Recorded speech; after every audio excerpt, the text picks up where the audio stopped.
اسلام آباد میں کچھ بہت بڑا ہو رہا ہے۔ ایک ایسی ملاقات جو پچھلی کئی دہائیوں سے سمجھیں کہ ناممکن ہی لگ رہی تھی، آج اسی تاریخی پیش رفت پر بات کریں گے۔ تو آج ہم دیکھیں گے کہ یہ پیش رفت ہے کیا، اس کے پیچھے کی 47 سال لمبی کہانی کیا ہے، پاکستان نے یہ کیسے ممکن بنایا، اور ہاں، دنیا اس بارے میں کیا کہہ رہی ہے، اور آخر میں سب سے بڑا سوال کہ اب آگے کیا ہوگا۔ تو سب سے پہلے بڑی خبر پر آتے ہیں۔ 1979 کے بعد یعنی تقریباً نصف صدی کے بعد پہلی بار امریکہ اور ایران کے اعلیٰ سطحی وفود اسلام آباد میں آمنے سامنے بیٹھے ہیں۔ یہ کوئی معمولی بات نہیں، یہ ایک بہت بڑی سفارتی پیش رفت ہے۔ 47 سال! ذرا سوچیں اس پر۔ 47 سالوں سے ان دونوں ملکوں کے درمیان کوئی اعلیٰ سطح پر براہ راست بات چیت نہیں ہوئی۔ یہ ایک پورا دور ہے، اور یہ ملاقات اسی برف کو پگھلانے کی ایک کوشش ہے۔ اچھا، تو اس میز پر بیٹھا کون کون ہے؟ وائٹ ہاؤس نے بھی کنفرم کیا ہے کہ امریکہ کی طرف سے نائب صدر جے ڈی وینس اور جیرڈ کشنر ہیں۔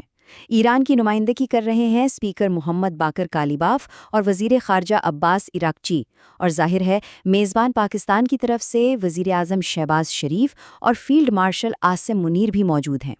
لیکن یہ ملاقات اتنی آسان بھی نہیں، اس پر 47 سال کی بے اعتمادی کا گہرا سایہ ہے۔ سب سے بڑا سوال یہی ہے کہ کیا تاریخ کے اس بوجھ پر قابو پایا جا سکتا ہے؟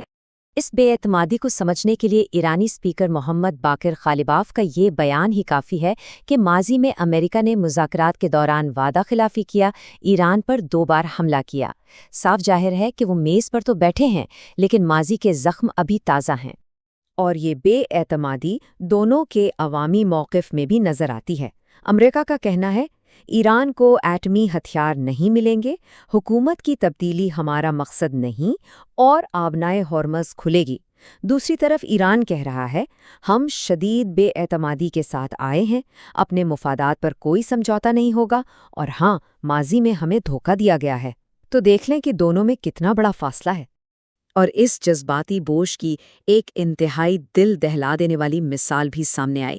ایرانی وفد جس جہاز میں آیا اس کا نام تھا مینا 168۔ اس جہاز کی خالی سیٹوں پر شہید بچوں کی تصاویر، ان کے خونالود سکول بیگ اور جوتے رکھے گئے تھے۔ یہ ایک خاموش پیغام تھا ان تمام شکایات کا جو وہ اپنے ساتھ لائے ہیں۔ اچھا، تو ان سب کے بیچ میں پاکستان کا کیا کردار ہے؟ یہ ملاقات اسلام آباد میں ہی کیوں ہو رہی ہے؟ یہ پاکستان کے لیے ایک بڑا لمحہ ہے جہاں وہ ایک نئے عالمی کردار میں سامنے آ رہا ہے، اور دنیا اس کردار کو نوٹ کر رہی ہے۔ ایک ہسپینش صحافی نے پاکستان کو ثالثی کا نیا کھلاڑی کہا ہے۔ یہ ایک ایسا رول ہے جو عام طور پر قطر یا عمان جیسے ملک ادا کرتے ہیں۔ خود وزیر اعظم شہباز شریف نے کہا کہ پاکستان نے آگ کے شعلے بجھائے ہیں۔ یہاں تک کہ ایرانی میڈیا پر ایک گانا بھی چل رہا ہے جس میں کہا گیا، شکریہ پاکستان، تم نے امن کا دیا جلایا۔ اور اس کامیابی کا سہرا وزیر اعظم شریف، فیلڈ مارشل عاصم منیر اور نائب وزیر اعظم اسحاق ڈار کو دیا جا رہا ہے۔ ظاہر ہے جب اتنی بڑی پیش رفت ہو تو پوری دنیا کی نظریں اسی پر ہوتی ہیں۔ تو دیکھتے ہیں کہ باقی دنیا کا اس پر کیا کہنا ہے۔ اس بات کا اندازہ اس سے لگایا جا سکتا ہے کہ چین، جاپان، جرمنی اور سعودی عرب جیسے ملکوں سے 50 سے زیادہ صحافی اس وقت اسلام آباد میں موجود ہیں۔ یہ عالمی دلچسپی کی ایک بہت بڑی علامت ہے۔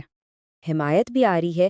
حماس نے ان مذاکرات کا خیر مقدم کیا ہے، انڈونیشیا نے بھی اس پیش رفت کو سراہا ہے، اور ایک دلچسپ بات یہ ہوئی کہ ایک سابق امریکی سفارتکار نے بھارتی میڈیا کو سرِ عام تنقید کا نشانہ بنایا کہ وہ اس ملاقات کو پاک بھارت تنازع کے رنگ میں رنگنے کی کوشش کر رہے ہیں۔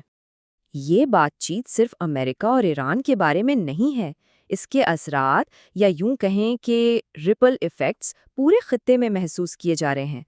مثال کے طور پر خبریں ہیں کہ لبنان میں جنگ بندی بھی اس معاہدے کا حصہ ہو سکتی ہے۔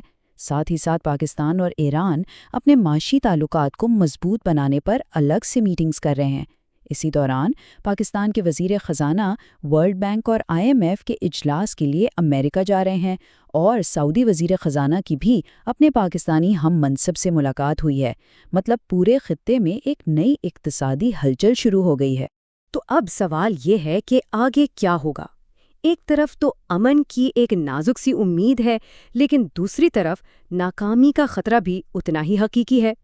اور توقعات کو حقیقت پسندانہ رکھنا بھی ضروری ہے۔ جیسا کہ پاکستان کے وزیر قانون اعظم نذیر تارڑ نے کہا، 47 سال پرانا مسئلہ چند گھنٹوں میں حل نہیں ہو سکتا، اور یہ بالکل درست بات ہے، یہ ایک لمبا سفر ہے۔